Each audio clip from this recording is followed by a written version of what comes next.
These are in listen-only mode. Muito boa tarde. Só para verificarmos, conseguem me ouvir bem e conseguem ver o ecrã? Conseguem ver Eu a consigo, passe virtual grupo eu consigo, português? Boa, consigo ver obrigado tudo. Murilo. Agora eu não sei se o resto. Obrigado Murilo por estares presente. É bom, é bom. É uma boa ideia. É uma boa ideia. Mas ninguém se manifestou, estou com algum receio. A gente pode ficar falando sozinho também, não tem problema. Não, vai seguir em frente aí, devem estar vendo sim. Vamos já aqui. Eu não consigo colocar para gravar aqui do meu lado, tá? Só para te avisar. Então tenha. Não consegues? Ah, não consegues? Não tá Mas funcionando. eu Sei. coloquei como organizer. Não tem problema. Você grava. Olha, tivemos Estamos aqui. vendo. Obrigado Wesley, obrigado Nelson. Boa. Vamos nessa. Pessoal aí, certo. Então, segue aí. Cheguei. Muito bem. Então, antes de passar aqui a palavra ao amigo Murilo, só aqui umas pequenas novidades e falar aqui um bocadinho do Virtual Grupo Português. O meu nome é Cláudio Silva e vou fazer a moderação aqui da sessão do Murilo. E aqui como novidades de abril, que está quase a terminar, por isso já não há aqui muita coisa para ver. Temos aqui, podem se inscrever para as 24 horas da passe nos dias 3 e 4 de maio, ok? Está aí mesmo à porta. Em junho, o Business Analytic Day, que quem estiver interessado em ir até Atlanta também pode fazer a sua inscrição.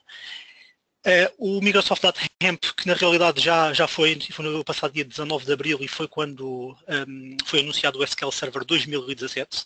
Para quem ainda não sabe, o antigo VNext já tem um nome final, que é o SQL Server 2017. Dando spoiler aqui da minha sessão, só para te avisar isso, mas continua. É? Muito bem. Em termos de próximos eventos, eu meti estes do início de maio, porque a próxima sessão que vamos ter aqui será com o Vitor Fava, com a introdução ao SQL Data Warehouse no dia 9 de maio. Até dia 9 de maio, do meu conhecimento, no dia 2 vamos ter uma sessão do DBA Fundamentals, que é um virtual group em que é falado em inglês, onde o Kevin Klein vai fazer aqui uma sessão sobre a qualidade técnica das aplicações que correm sobre o SQL Server. Estes são os outros grupos existentes e que vocês podem, através da vossa área do passo.org, aderir. Podem se registrar para estar a par das sessões que cada grupo faz. Em relação aqui aos próximos eventos, esta lista, lá está, como estamos no final do mês, já está um pouco desatualizada, mas eu partilho aqui muito rapidamente. Estás a ver bem, Murilo? Consegues ver? Consigo. E inclusive Okay. é interessante eu colocar ali na América Latina, né? Que vai ter agora em junho o de Caxias. Exatamente. Temos aqui em junho o de Caxias do Sul e mais recentemente abriram também as inscrições e o Call for Speakers de Brasília, caso ocorrer, peço desculpa, não é o Brasil que eu queria dizer, é o de Rio de Janeiro. Este sim é o mais recente, para outubro, dia 21 de outubro. Deste lado do oceano, aqui do lado da Europa, temos aqui Israel, Budapeste, Kiev e mais para a frente Dublin e Manchester. Possivelmente vai aparecer o Porto aí, eventualmente, né? E possivelmente há de aparecer o Porto, normalmente é para o início de outubro, por isso estejam atentos. Nós também, quando isso acontecer, também faremos aqui a nossa divulgação. Pronto, resta-me aqui passar ao amigo Murilo o ecrã para ele poder apresentar e irmos todos mergulhar aqui na tela preta do Linux. Eu não gosto dessa tela preta, mas a gente vai ser obrigado a trabalhar com a tela preta agora, né? Mas tudo bem. Eu prefiro a azul, a tela azul do PowerShell. A tela azul do PowerShell. Mas olha, me passa aí a rolo de presenter agora, porque eu não consigo mostrar na tela aqui. Como não? Como não? Só um bocadinho. Eu posso tentar roubar aqui, deixa eu ver aqui. Ah, não dá. Make presenter, ok. Isso aí. Legal. Deixa eu selecionar aqui. Beleza? Tá conseguindo ver aí? Ainda não apareceu. Sim, estou a ver bem. Excelente, excelente. Então, olha, boa tarde aí para todo mundo. É a primeira vez que a gente faz uma sessão nesse horário também. E eu, pronto, estou feliz aqui com a audiência, que parece que talvez a gente consiga fazer mais cedo. Até bom vocês darem algum feedback para a gente saber se vocês preferem essas sessões aqui do Virtual Grupo da Paz mais cedo ou no horário que a gente estava fazendo, que era mais no final do dia no Brasil e entrando na madrugada de Portugal, o que inviabilizava muitas vezes o pessoal daqui também de Portugal de assistirem as sessões. Mas pronto, pelo menos essa daqui eu vi que entrou um pessoal aí, pode ser que a gente consiga fazer mais nesse horário, e se vocês preferirem, assim, a gente continua fazendo sempre nesse horário aqui depois do almoço no Brasil e mais para o final do dia em Portugal. Mas vamos ao que interessa aqui, que é a sessão SQL Server on Linux. Essa sessão vai ser basicamente o que eu vou apresentar num evento na semana que vem lá na Dinamarca, que é o SQL Nexus, com algumas pequenas modificações que eu vou fazer aqui.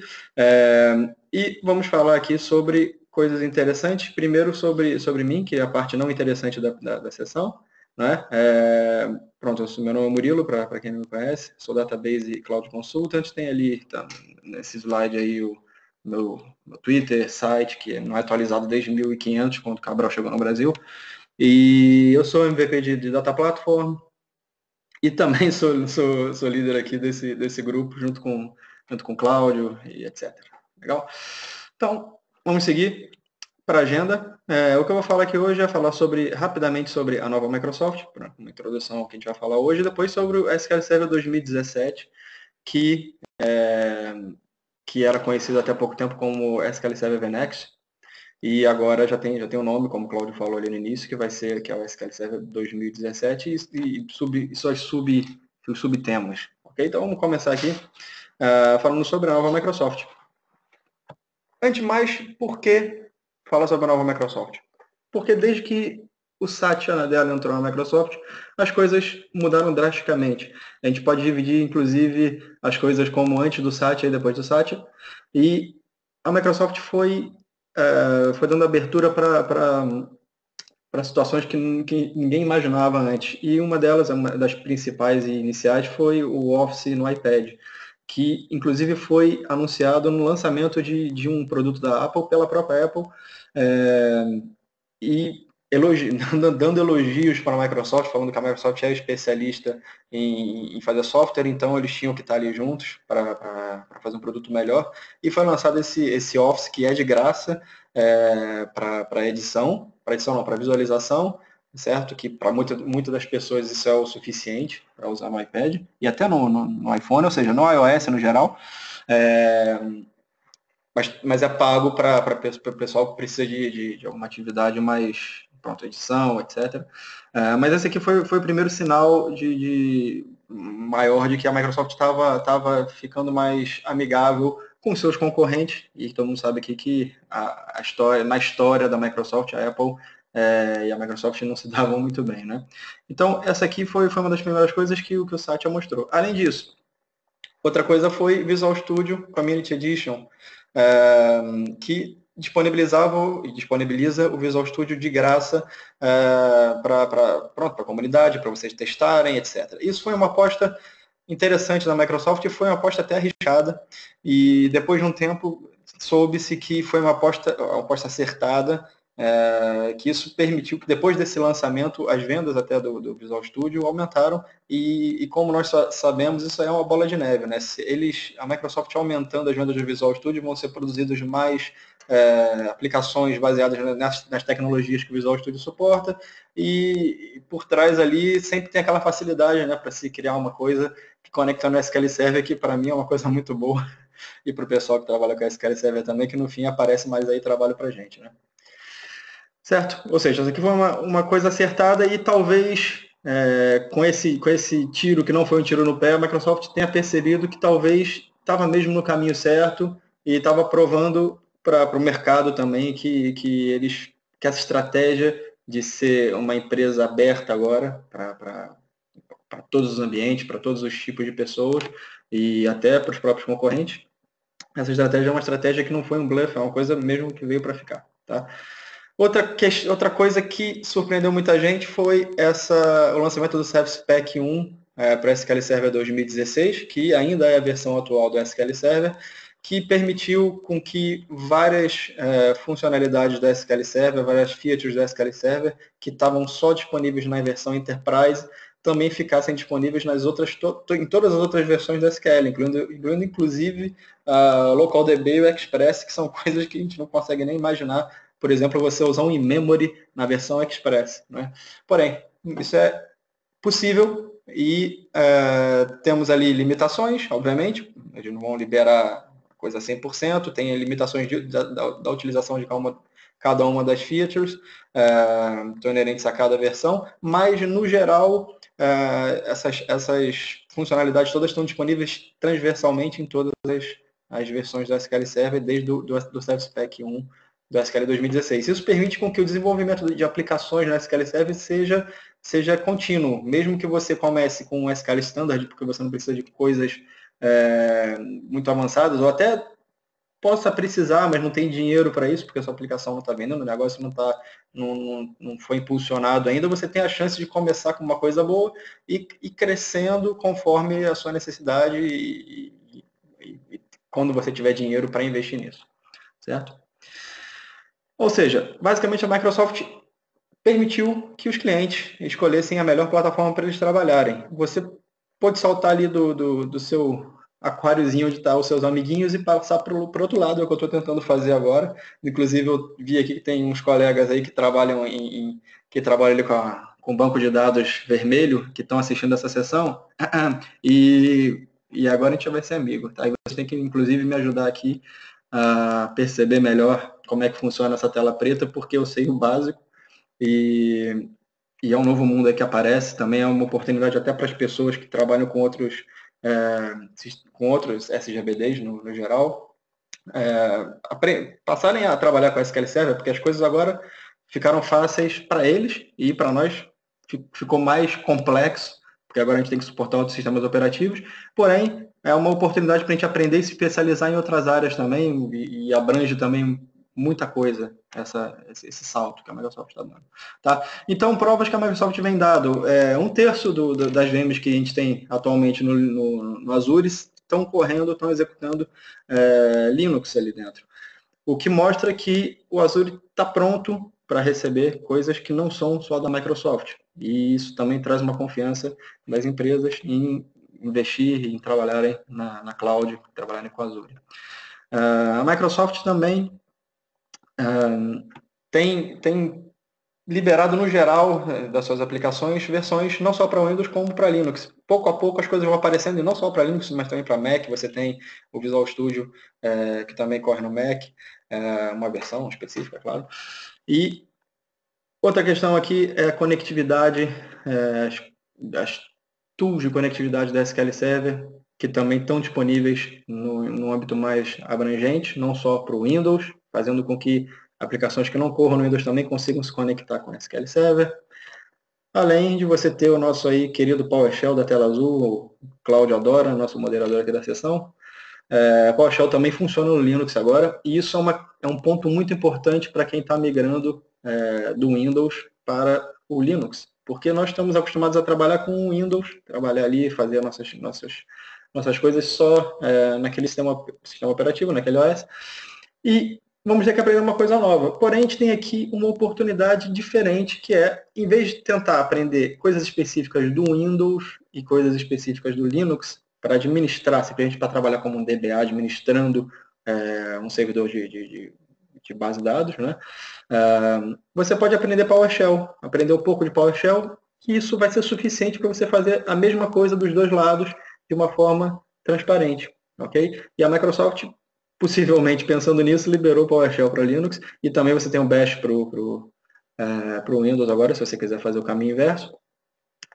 E isso vai facilitar o nosso trabalho. Obviamente, não é todo mundo, e acredito que a maioria dos DBAs não dominem PowerShell, mas é a hora de começar a aprender, até porque com o movimento que nós estamos tendo para cloud nesse momento, muitas das coisas mais avançadas, configurações mais avançadas que nós temos que fazer, são baseadas em PowerShell. Então, pelo menos o básico nós temos que aprender aqui, para poder seguir com a nossa carreira e nos mantermos no topo na nossa profissão. Tá bem? Certo. E finalmente o SQL Server agora está disponível no ecossistema de Linux, o que foi ali o golpe final da Microsoft.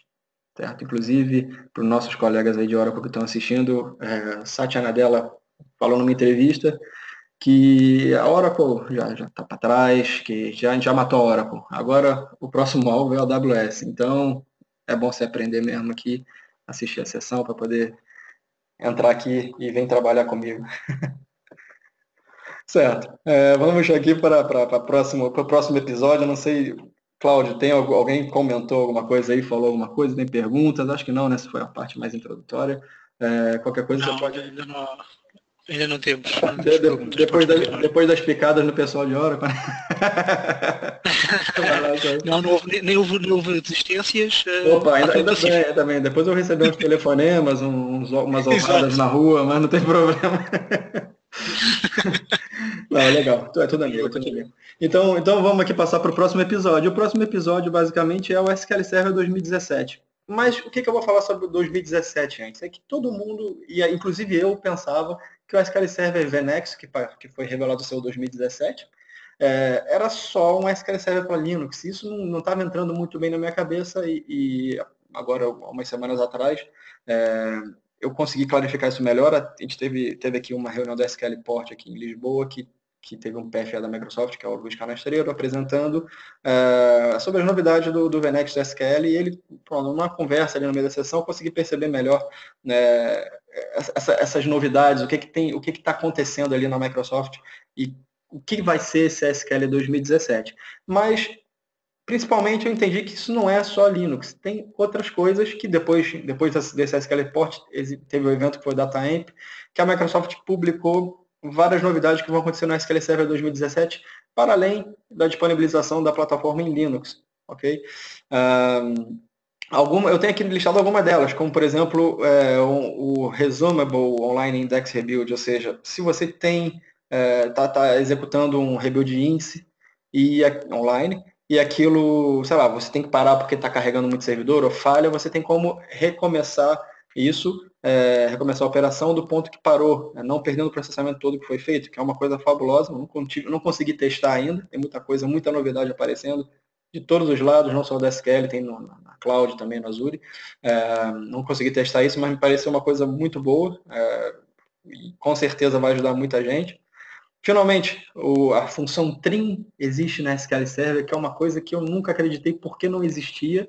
Você tinha que fazer sempre o L-trim, o R-trim, e agora você tem o trim. Só, para quem não sabe, o trim tira os espaços em branco antes e depois das strings, né? E isso está disponível agora, vai facilitar muito. É uma coisa tão estúpida que é difícil de entender o porquê que isso não estava na SQL Server antes. Está disponível. E acho que isso foi o que o pessoal gostou mais até do que a coisa lá dos índices e outras coisas gigantescas, foi de ter o trim disponível, coisa que era um desejo antigo. Outra solução aqui é os Availability Groups sem cluster. É verdade, nós partimos aqui, nós vimos numa evolução engraçada nesse campo de alta disponibilidade de Disaster Recovery, que desde do Windows Server 2008, se eu não me engano, o R2, as coisas vão sendo mais facilitadas.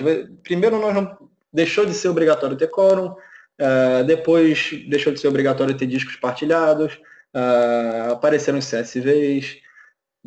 Agora, ultimamente, com a SQL 2016, você não precisa nem ter mais domínio para criar um cluster, e finalmente, entre outras coisas que apareceram, finalmente agora você pode criar um Availability Group sem cluster. Mas, apesar disso ser uma coisa mais flexível, isso tira aqui uma componente, por exemplo, de alta disponibilidade que você tinha com o cluster. Você passa a ter ali talvez um load balancing ou um disaster recovery puro, como nós tínhamos com um database mirroring.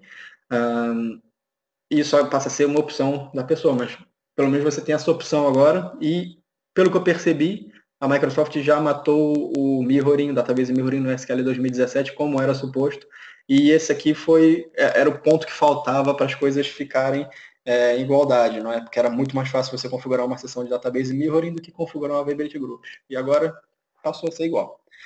Outras coisas, TempDB teve mais melhorias durante o setup e outras coisas que não interessa porque não é isso que a gente vem falar aqui, mas eu tinha que falar sobre essa parte para a gente perceber que o SQL Server 2017 não é só Linux, certo? Então, passando para a parte do sistema operacional, tá? Como eu disse, o SQL Server 2017 vai sair para Linux, mas vai continuar disponível e vai ser evoluído no Windows. E também temos a opção de executar o SQL em Docker, em containers.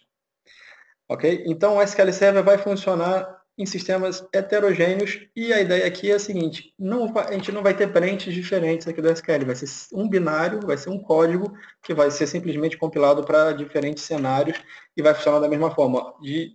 Caso contrário, seria complexo de se manter dentro da Microsoft, ia ser um tiro no pé deles, eles iam ter que aumentar equipes, iam ter bugs diferentes, não sei o que. Ou seja, eles tentaram minimizar esse impacto o máximo possível e hoje em dia você tem uma versão core do SQL que roda em sistemas diferentes.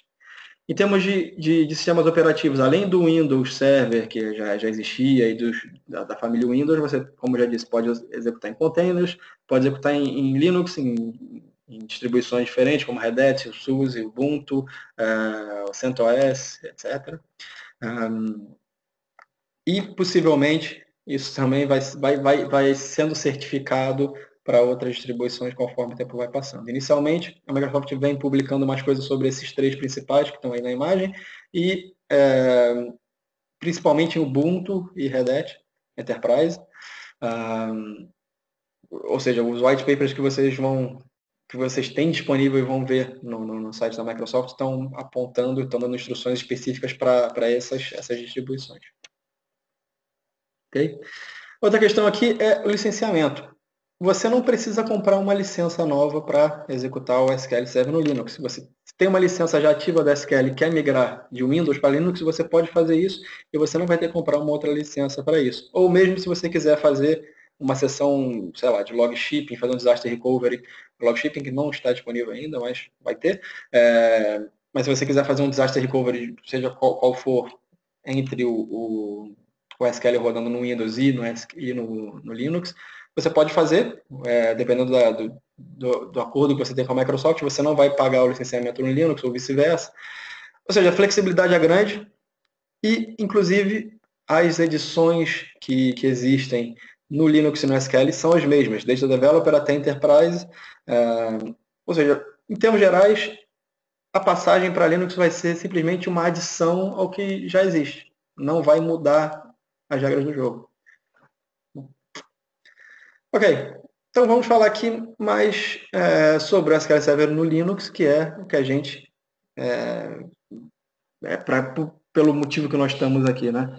Fala aí, eu vi que teve ruídos, conta. Uma pergunta. O Rodrigo Crespi está a perguntar se para CentOS também já está disponível, sabes?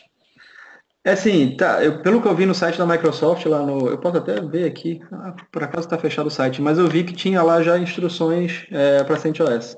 Que aquilo, se eu não me engano, o CentOS também funciona baseado em RPMs, é mais ou menos parecido com Red Hat, né? Isso aqui tá meio doido. Mas eu não testei não, só testei no Red Hat e no Ubuntu. Tá bem? Que outra pergunta, o Bruno Santos estava a questionar se o SQL Server 2017 será uma edição independente da plataforma ou se é apenas para o Linux. Eu transmiti que não, que é independente da plataforma, existe quer para o Windows, quer para o Linux. E ele agora ainda estava a perguntar se a última edição se vai ficar com o nome de SQL Server 2017 independentemente da plataforma. Exatamente. O que sabemos é isso, não é? É isso. O 2016 continua a existir, o SP1, etc. No entanto, há de aparecer brevemente os binários RTM para 2017, que traz estas novidades que o Murilo teve a explicar. Exatamente, ou seja, vai vir o SQL 2017 com novidades no próprio SQL. Ou seja, o que aconteceu? A Microsoft está aumentando a velocidade de entrega de novas versões do SQL e aumentou muito, inclusive, porque saiu de 2016 e vai sair agora em 2017. Só que, além das novidades das melhorias no SQL 2017, vai existir a possibilidade de se instalar também em Linux em containers. É isso. Mas o SQL Server é um e ficamos por aí mesmo. Há aqui mais uma pergunta. O Ângelo Máximo pergunta, no SQL 2017 posso configurar availability groups entre instâncias do SQL em sistemas operativos diferentes? Sim, e eu vou mostrar rapidamente isso aqui durante essa sessão. Não vou entrar muito por dentro disso, mas vou mostrar as possibilidades que nós temos. Mas é possível, sim. Ok. Ok, pessoal, o pessoal tá gostando aí, tá já perguntando perguntas da frente e tudo. O pessoal está entusiasmado. Pois é, vai tudo largar o Windows. Mas legal, vamos continuar aqui. Então SQL Server no Linux. Quais são os principais objetivos da Microsoft quando eles começaram a pensar em se era possível ou não? Desculpa ver só o teu ecrã, estamos a ver o modo de não estamos a ver o modo de apresentação. Não tá? Deixa eu ver aqui. Só um minuto então. Estamos a ver o PowerPoint em modo de edição. Porcaria, eu coloquei do início de novo. Tá vendo, pelo menos? Sim. Então vamos voltar para lá.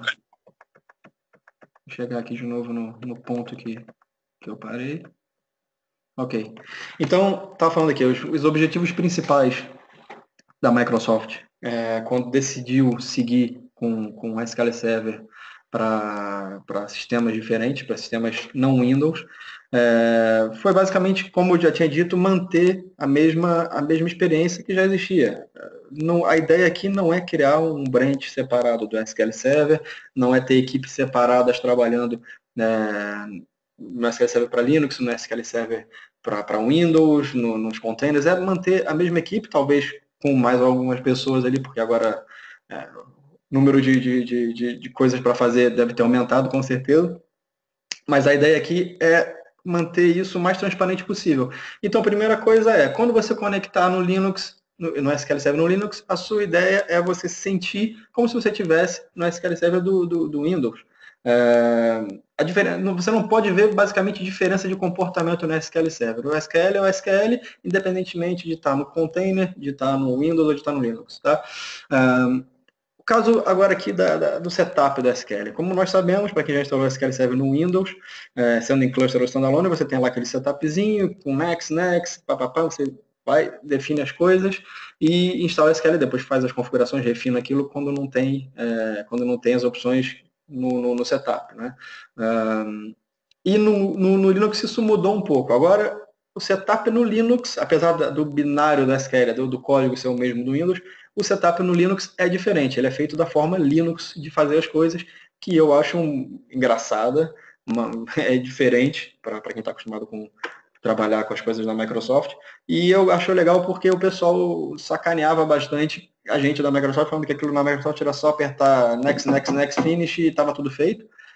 Mas no Linux é pior ainda, porque você vai lá, executa o gestor de pacotes ali, aquilo instala o SQL e acabou. Basicamente, depois você configura como você quer. Mas isso é a forma que as coisas funcionam no Linux.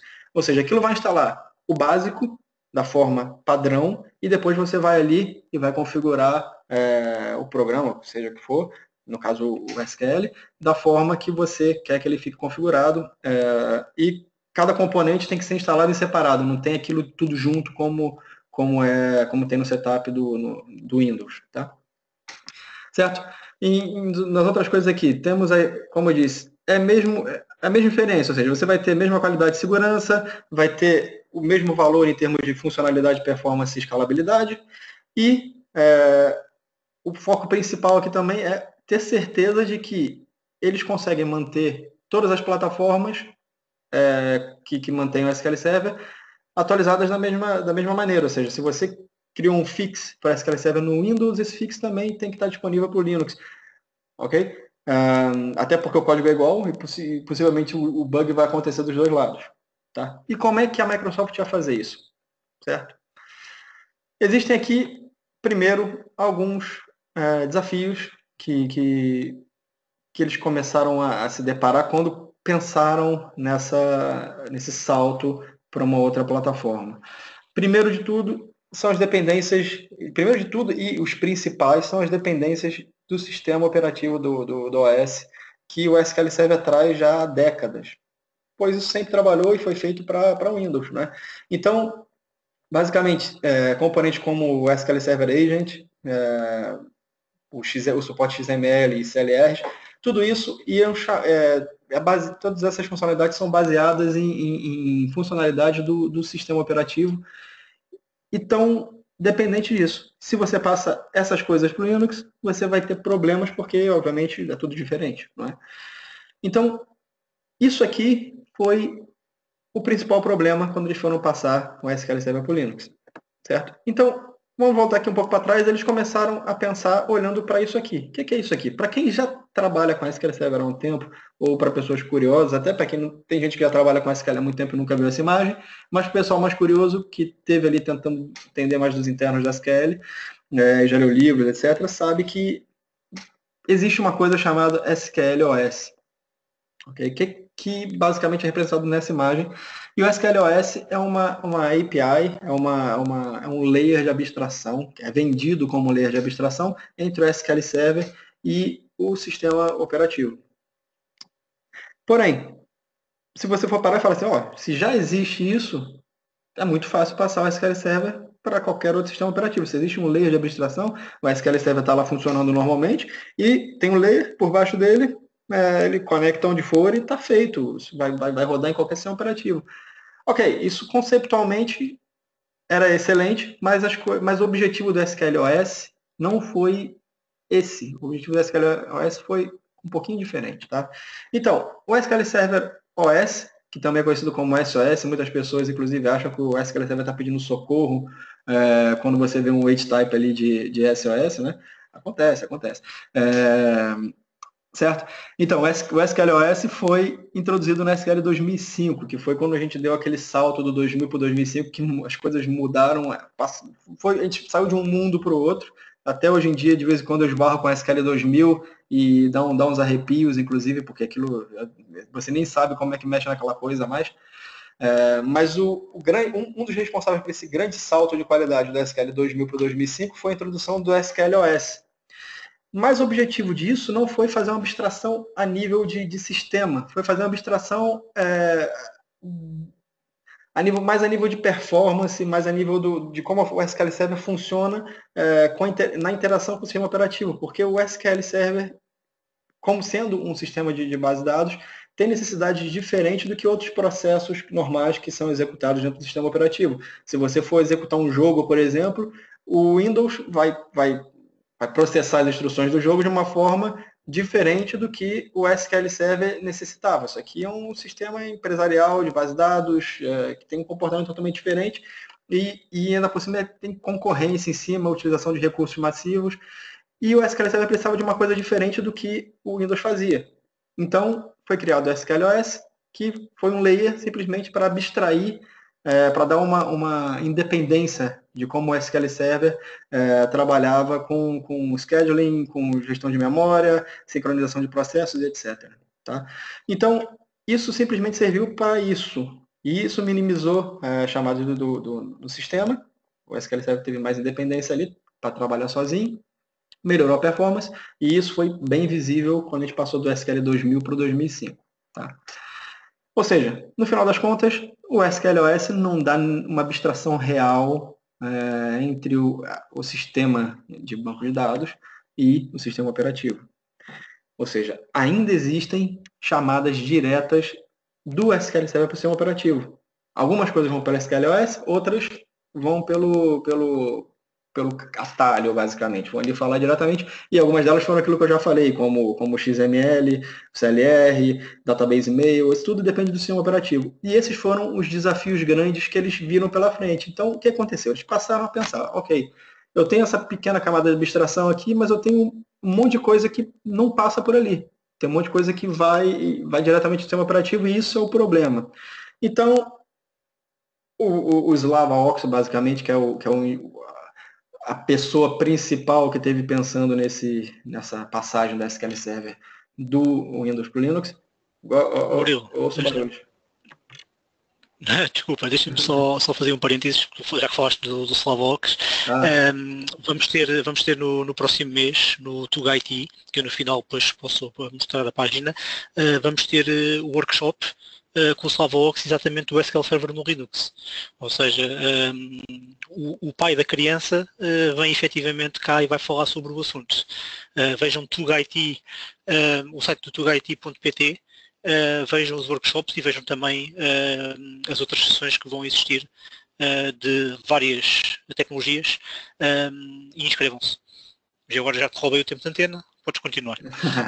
Não, já agora falando aqui sobre eventos, e abrindo mais um parênteses aqui no meio, nessa época do TugaIT eu vou estar em São Paulo, infelizmente eu não vou conseguir no workshop do Slava, que o Slava é a pessoa que não só portou o SQL Server, fez o SQL Server funcionar no Linux, funcionar fora do Windows, mas ele também foi a pessoa que criou o SQLOS, ou seja, é uma pessoa que tem um conhecimento de causa muito grande aqui, e eu, sinceramente, gostaria muito de estar aqui em Lisboa nessa época, mas eu vou estar num evento em São Paulo, inclusive quem estiver em São Paulo lá pelo dia 21 de maio, a gente vai ter ali o SQL The Amazing Data, que vai reunir um pessoal aí de SQL Server bom, inclusive vai ter também um workshop com o Benjamin Nevares, e eu convido vocês a aparecerem lá, vai ser interessante. Nesse caso eu não vou falar de SQL no Linux, vou falar de Azure, mas vamos continuar aqui, o que interessa que é o SQL no Linux, tá? Foi feito aqui o merchandising, introduzido no meio da sessão, para o pessoal ouvir.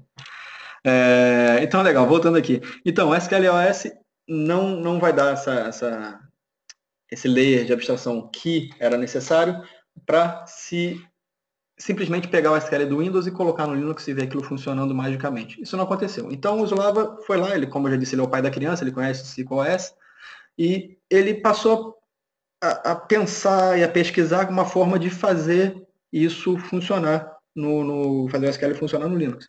Então ele se lembrou que em 2011, deixa eu ver aqui que uma coisa não está passando aqui. Passou agora. Que em 2011, a Microsoft fechou um projeto chamado Drownbridge. Tá?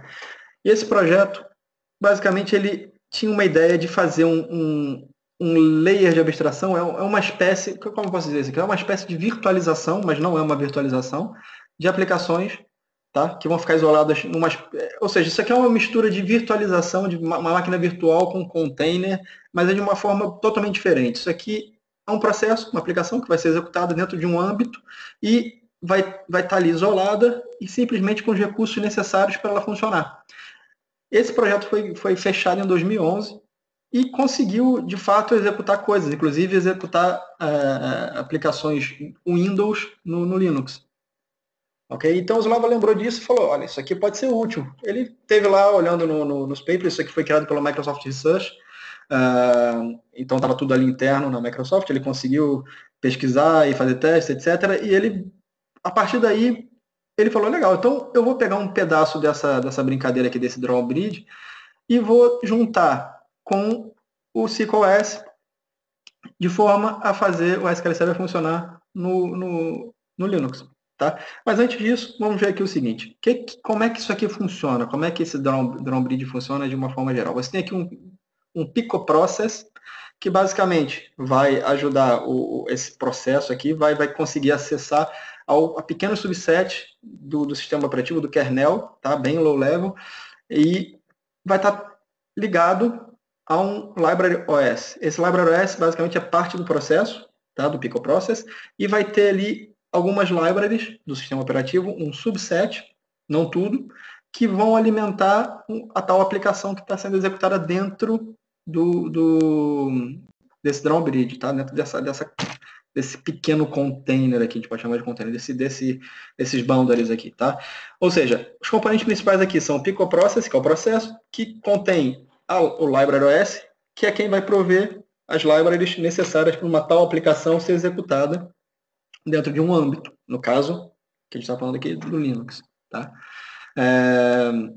Porém, isso não foi feito, o Drownbridge não foi feito pensando em SQL no Linux, nada disso. Foi um projeto à parte simplesmente para achar uma forma de minimizar impactos de máquinas virtuais, para aquilo correr mais, para ser mais leve, basicamente. Ou seja, isso aqui visivelmente foi feito para ser utilizado no Azure,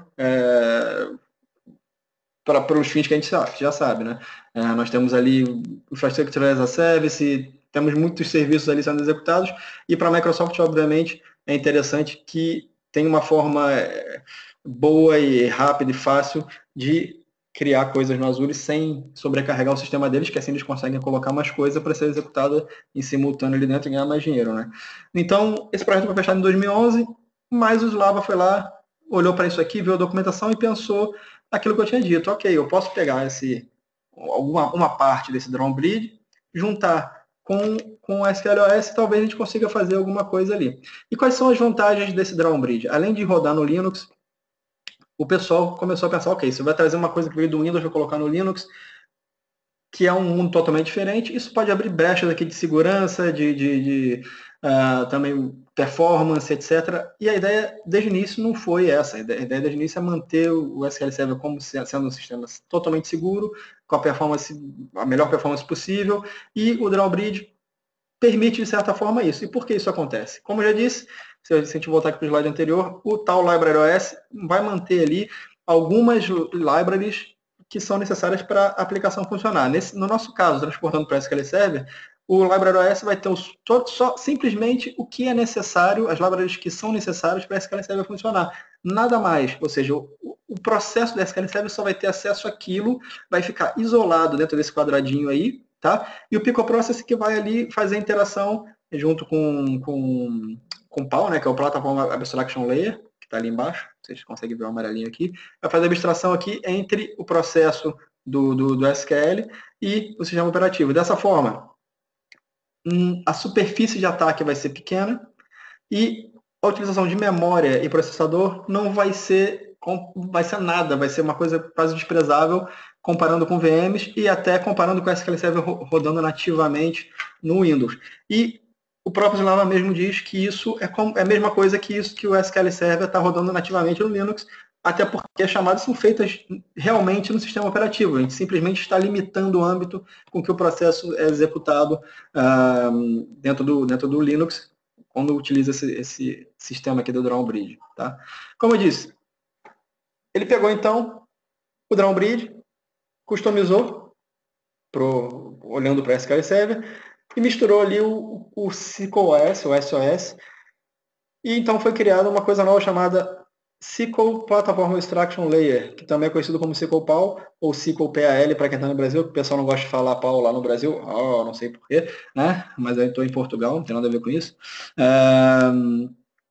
Tá? Ele pegou o melhor dos dois mundos aqui e criou esse SQL PAL de uma forma que o SQL Server conseguisse tirar vantagem de qualquer sistema operativo que ele fosse executado e criando um layer de abstração verdadeiro e não só aquilo que existia antigamente, que era o SQLOS, que simplesmente fazia a gestão de disco, memória, etc., e não filtrava os pedidos que o SQL Server fazia por fora. Tá?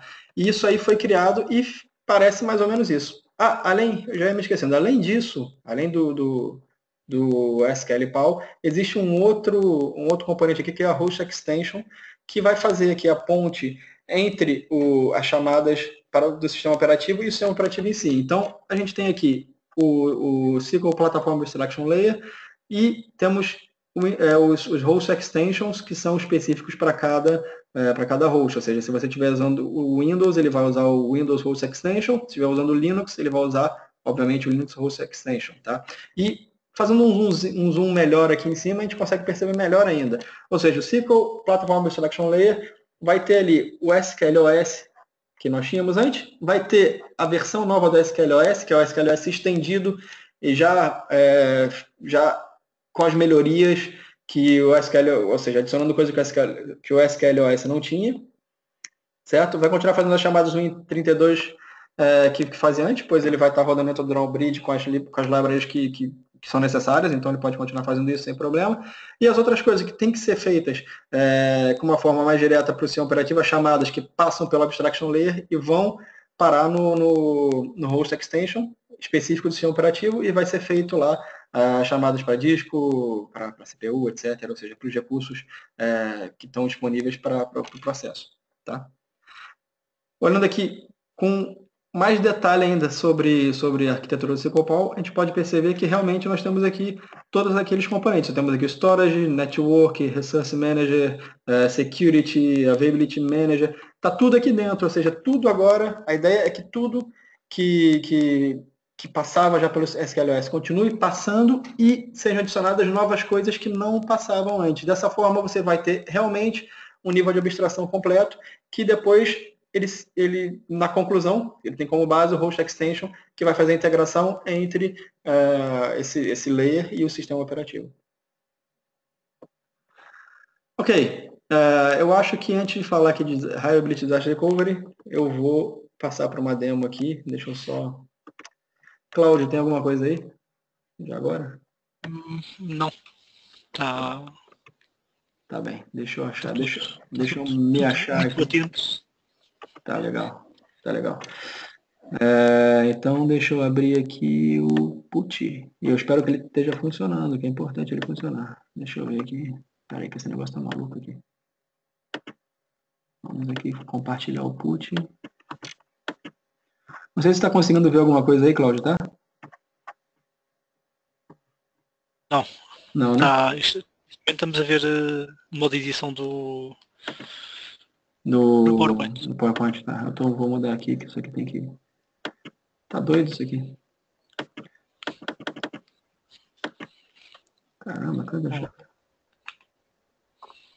Agora não temos nada? Pois é. Eu tô tentando mudar isso aqui, mas isso aqui não tá querendo funcionar, não. Deixa eu ver agora. Faz uma coisa, me tira de presente e coloca de novo aí, por favor,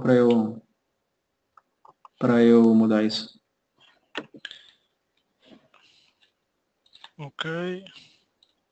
Isso aqui deu um problema aqui qualquer. Agora põe de novo, por favor.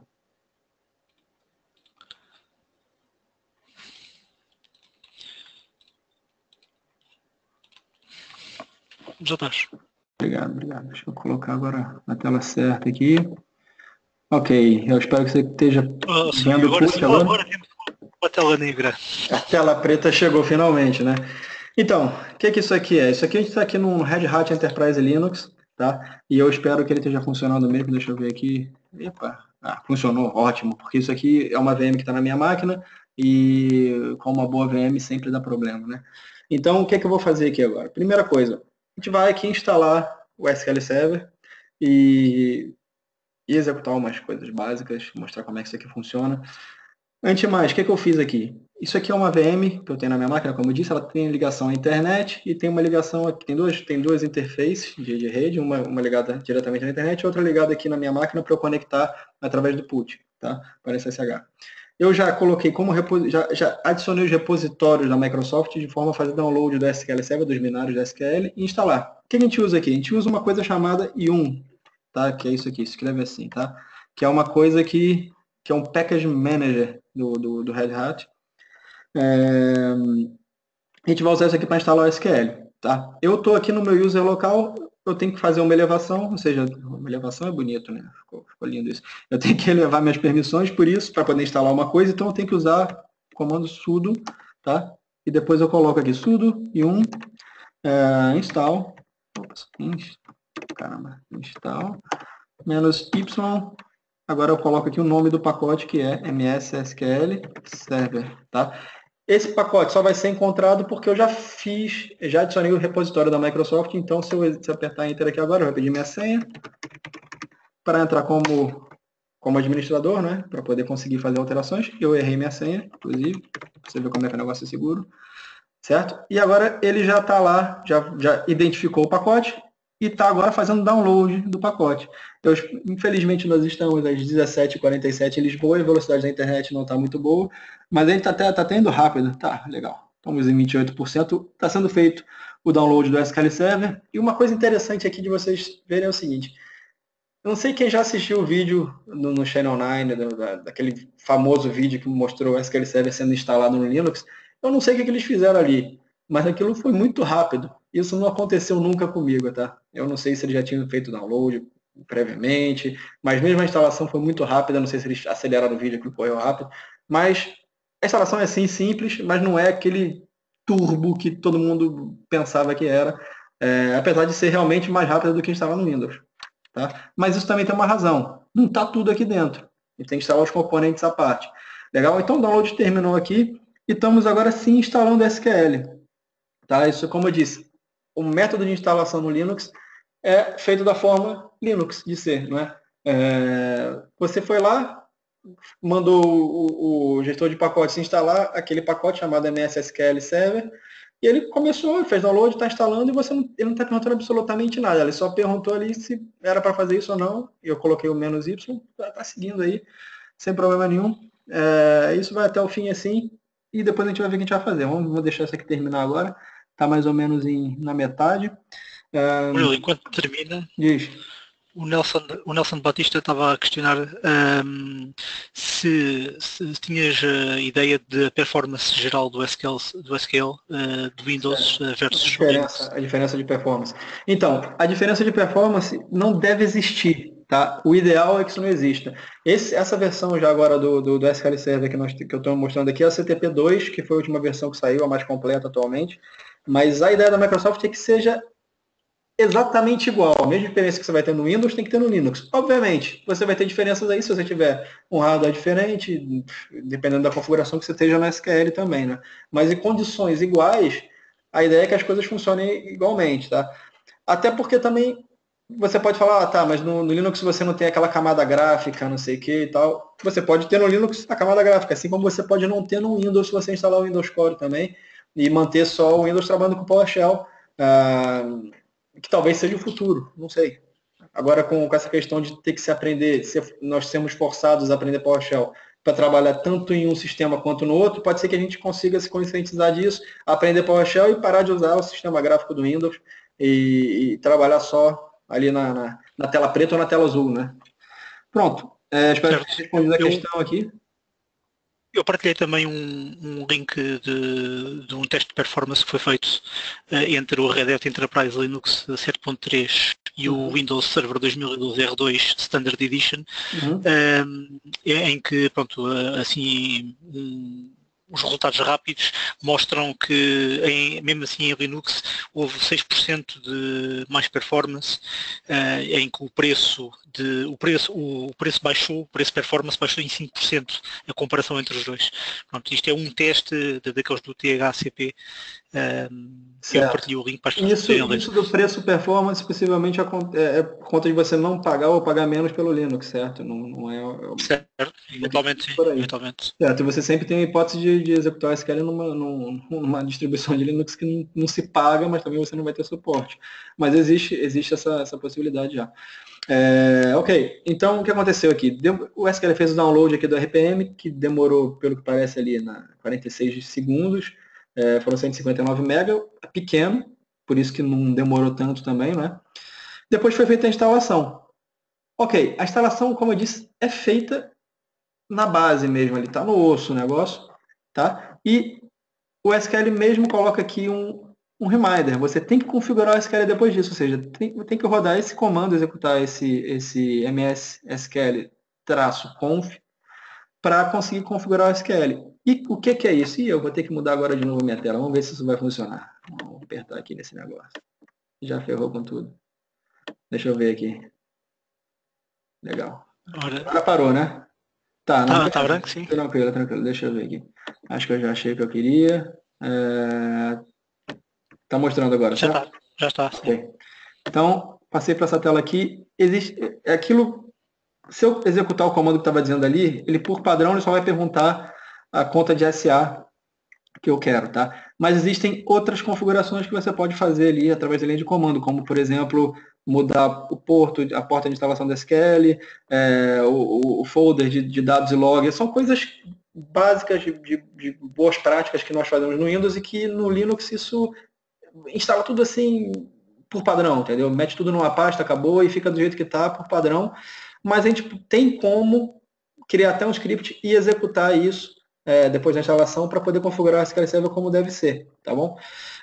Então vocês podem ver aqui, como eu estava dizendo, TCP, os folders de dados e log, dump, backup, para fazer enable, disable de trace flags também dá para fazer por aqui, collations, etc. Tá tudo aqui. Você tem aqui toda a documentação no site da Microsoft, inclusive com exemplo dos comandos para serem executados. Ou seja, as coisas estão sendo feitas com bastante ponderação e eu estou gostando dos resultados. Inclusive, em termos de bug, eu ouvi dizer que os bugs que foram reportados não são, em termos de número, não são muitos, o que é um bom sinal. Ou então é um mau sinal, né? Quer dizer que ninguém está testando, mas a gente vai saber disso quando isso sair. Mas legal, então vamos continuar aqui. Só queria mostrar isso aqui para vocês, porque é estranho para a gente que instala no Windows e tem várias configurações, chegar aqui no Linux, instalar, acabou, tchau, vamos usar isso aqui. Então deixa eu aqui mostrar de novo aqui a tela preta, né? Vamos lá, voltar para a tela preta. Se o Gold Webinar deixar, a gente vai para lá, né? Tá aqui, já achei. Legal, estamos de volta na tela preta. Então eu vou executar isso aqui padrão mesmo, só para mudar. Só para mudar a conta, a password do SA, mudar ou definir no caso, né? Certo? Tá vendo? Executei aqui o comando com sudo na frente sempre. E vamos colocar aqui. Eu errei minha password, vamos colocar de novo. Vou colocar password, aceitar a licença. E agora definir a password do SA. Vamos ver se eu vou acertar isso aqui agora.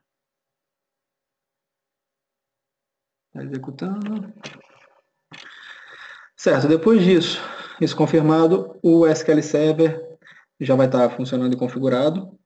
E a gente vai verificar isso logo que essa coisa passar para frente. Está sendo configurado agora. Ou seja, vocês viram que para instalar não demorou muito tempo para configurar, mas você tem que depois chegar, tem que configurar o SQL. E, além disso, você tem que instalar o SQL Server Agent. Se você precisar usar jobs, você vai precisar do Agent. Ok? E o Agent não é instalado junto com o core do SQL Engine, tá? Então vamos aqui instalar o Agent agora também. O comando é o mesmo comando, só que a diferença aqui é o sudo yum install. Você coloca aqui mssql -server -agent e vamos lá rodar isso aqui. Instalar, ou seja, o Agent é muito menor, tem 1,5 MB, é muito pequeno, a instalação foi muito rápida. Então agora a gente pode chegar e ver como é que andam os processos. A gente tem um comando aqui que é o systemctl, e você consegue ver aqui o status de um serviço específico. No caso eu vou ver do SQL Server primeiro, MSSQL Server, tá? Você pode ver aqui que o serviço MSSQL Server está ativo e sendo executado, certo? E se eu não me engano, do Agent deve ser Agent. Por acaso eu nunca fui ver. Não é esse. Então vamos ver aqui se ele aparece aqui. Se eu botar aqui seu status. Ele aparece aqui a raiz toda de serviço. Oh, que maravilha. Deixa eu fazer aqui um teste aqui. Espera aí. Vou meter aqui um grep. Agent pode ser que apareça. Olha, achou o bichinho aí. Eu acho que é isso. Mas legal. Então, o agent não está sendo executado. Vocês estão vendo que ele está vermelho. Por que isso? A gente tem que reiniciar o SQL. E a gente usa o próprio system control, o systemctl, acredito que ctl significa control, para reiniciar o serviço do SQL. Então, vamos fazer aqui um restart, systemctl, restart, mssql-server. Vou fazer isso aqui agora. Ele pede a password de administração, autenticação completa, e supostamente isso aqui foi reiniciado. Então vamos ver aqui se o agente existe. Se existe, tá vermelho, né? Se é esse agente aqui. Mas beleza. Eu posso também fazer aqui, vamos colocar aqui assim, SQL. Beleza, aparecendo várias coisas aqui. Eu não domino essa situação, mas é isso aí.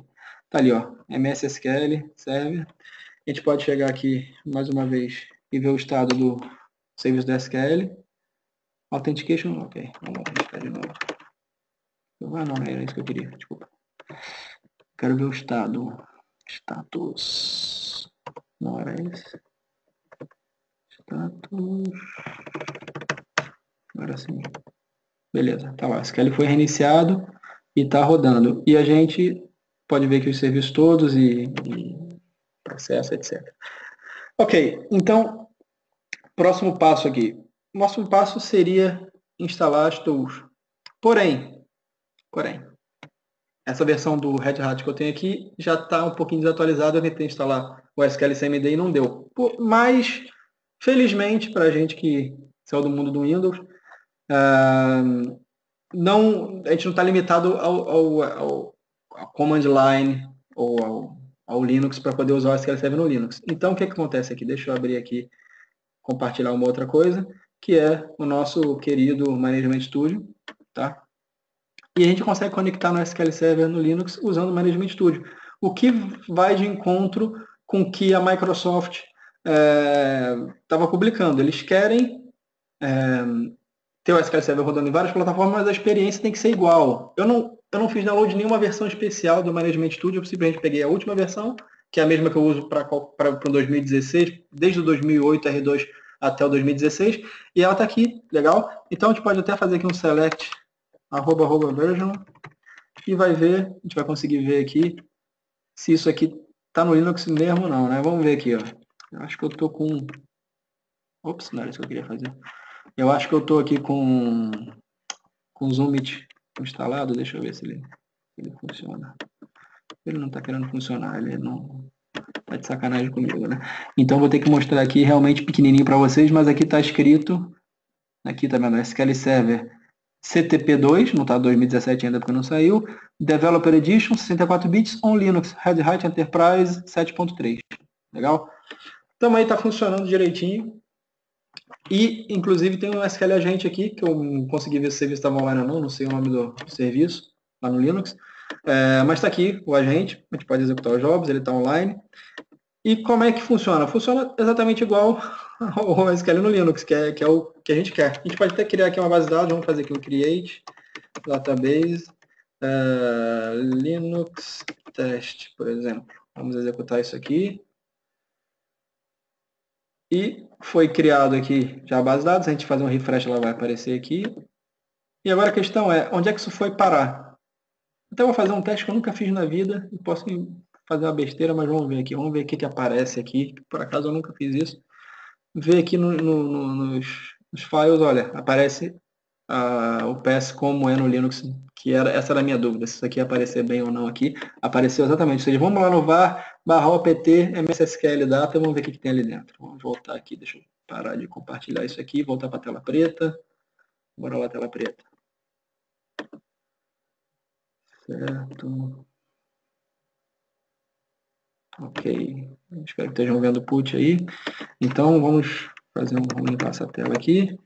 cd var opt.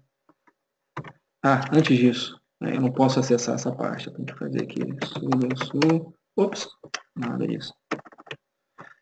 Sudo. Colocar meu password aqui.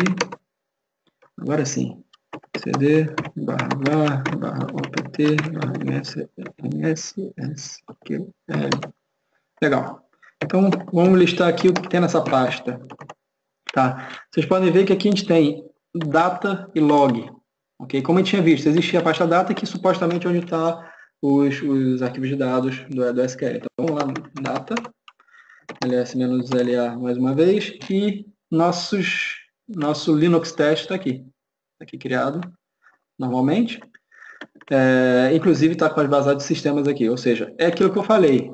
A gente tem que depois executar o mssql-conf e definir as coisas conforme as boas práticas, colocar em discos separados e etc. Tá? Mas por padrão vai ficar tudo aqui nesse folder aqui, esse folder data. Então já agora vamos voltar aqui e vamos ver aqui a parte de log. Legal. Essa parte de log aqui é igual ao do Windows. Vocês têm essas mesmas coisas dentro. E o que nos interessa aqui é o último error log, é o atual no caso, que é esse error log aqui. A gente pode fazer aqui um tail, se eu não me engano tem -f, certo? Tem -f, error log. Certo? E aqui vai mostrar as últimas coisas que estão no error log aqui para você. Obviamente dá para entrar pelo Management Studio aqui na mesma. Mas se você já tiver no sistema, você não precisa sair daí para o Management Studio. Se você tiver remotamente numa máquina só com SSH, dá para fazer essa gestão a partir daí, tá?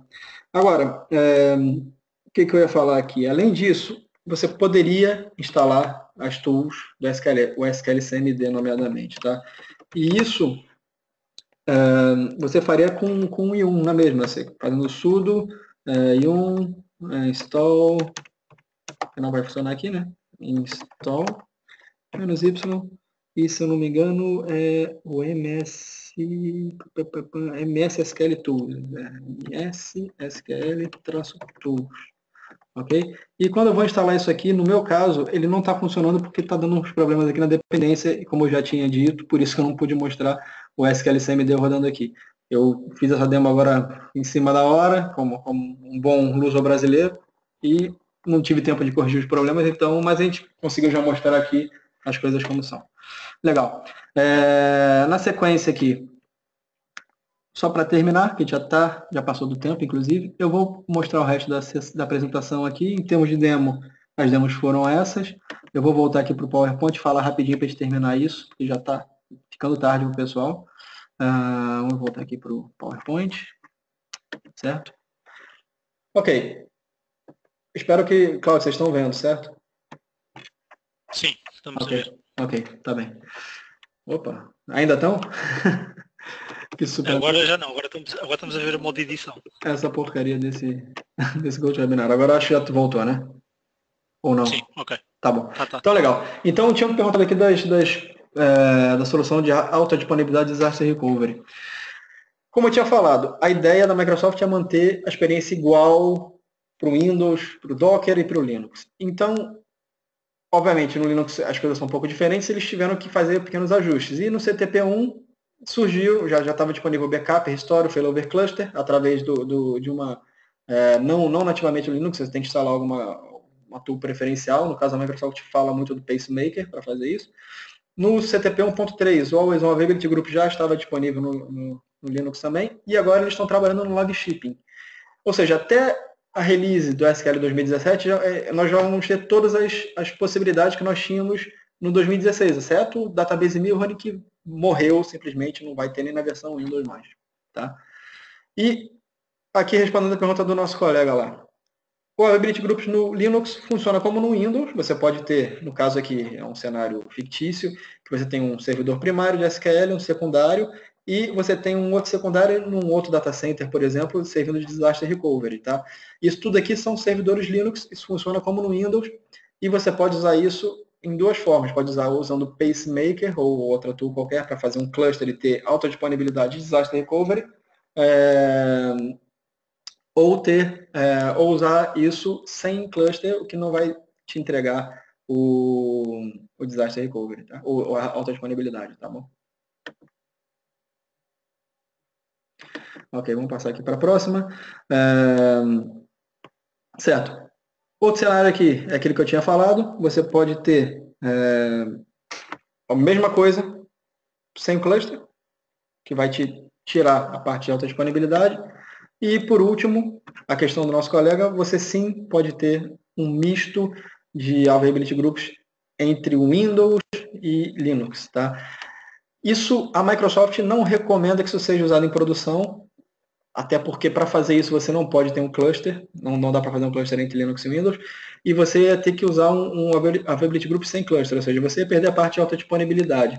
Mas pronto, mas isso aqui tem suas vantagens aqui. Por exemplo, se você quer migrar do SQL no Linux para SQL, aliás, do SQL no Windows para SQL no Linux, você pode configurar isso, passar os dados para o outro lado e depois matar a parte do Windows e configurar como deve ser no lado do Linux. Mas é aquela questão, né? Não tem, se você for querer usar isso em produção, tem que pensar muito, porque você não vai ter alta disponibilidade aqui, mas sim é possível, e na minha opinião, a ideia principal é simplesmente nesse cenário de migração. Certo. Falando de tools aqui, como eu tinha falado, você tem as tools nativas do Linux, né, que é o SQL CMD que foi portado, e as outras tools de linha de comando que nós tínhamos no Windows. E também pode usar tudo que existia antes, incluindo o Management Studio, que foi o que eu mostrei, e PowerShell. PowerShell funciona tanto localmente no Linux, como remotamente, você vai conectar no SQL, como fazia antes, não vai mudar nada para você. Certo? E, para terminar, isso aqui é uma matriz que mostra as diferenças... Opa, sumiu de novo o negócio, né? Que mostra as diferenças entre o SQL Server no Linux e do Windows atual. Se vocês forem olhar aqui rapidamente só para o que falta, não para o que tem, vocês vão perceber que o core do SQL praticamente está todo ali no Linux e as outras, eu acredito que a Microsoft esteja trabalhando para fazer acontecer no Linux também. Por exemplo, o R Services, Integration Service Analysis, Reporting, MDS, etc., não estão no Linux ainda. Espero que estejam um dia. Polybase não está. Advanced Data Integration, as coisas de BI, analíticas no geral também não estão. Mas o resto todo, a parte principal da SQL, do core do SQL, está toda lá. E a tendência é que isso cada vez mais fique equiparado. Ok? E basicamente é isso aí. Eu passei um pouquinho do tempo, agradeço a quem ficou até o fim. E se alguém tiver alguma questão, é só falar agora, que com o Cláudio a gente pode responder. Ou enviar um e-mail depois. Eu acho que eu posso colocar aqui de novo no primeiro slide. Ter aqui meus contatos. E a gente pode ir para as perguntas, se for o caso. Tem alguma coisa, Cláudio? Tem aqui uma pergunta do Nelson Batista a questionar que os serviços disponíveis em Windows podem ser utilizados usando BDSQL em Linux. Se eu percebi bem a questão, não. Ou seja, o que tu mostraste é que temos um motor. O que eu entendi, está a correr do lado. Os serviços no Windows, pelo que eu percebi, não é relativo a SQL no caso. Seriam tipo, por exemplo, se você tem uma aplicação no Windows, você pode conectar no SQL Server ele estando no Linux. Essa é a ideia? Se for isso, sim. Se for isso, sim. Eu estava, portanto, o que eu percebi era, como está a ser falta de serviços, se era o motor que estava a correr em Windows que se ligaria ao do Linux. Posso ter percebido mal. Nelson Batista, quer esclarecer, se faz favor? Vamos ver se nos diz algo mais. Mas no geral, se for o que você entendeu, não dá, né? Os serviços do que estão ok. Ele questiona, diz que se refere, por exemplo, aos serviços do SSIS e do SSIS. Ok. Ele quer saber se eu consigo conectar do Integration Service, do Analysis Services, rodando no Windows, no core do Linux. Se for isso, sim. Se for isso, sim. Sim, funciona. É a mesma questão aqui do PowerShell e do Management Studio. Você vai executar eles de uma máquina remota, que pode ser o Windows, pode ser outra coisa qualquer, mas a conectividade vai acontecer ali. É possível fazer isso. Muito bem.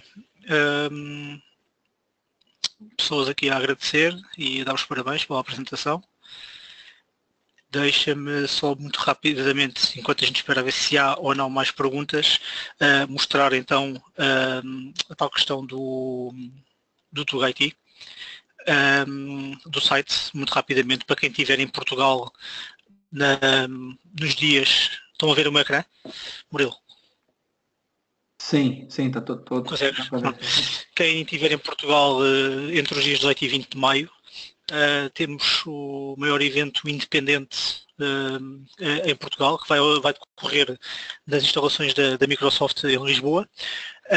Já está disponível, estão abertas as inscrições, quer para os workshops que ocorrem no dia 18 e há um workshop no dia 19, que é o tal do SlavaOx que eu e o Murilo tivemos a mencionar.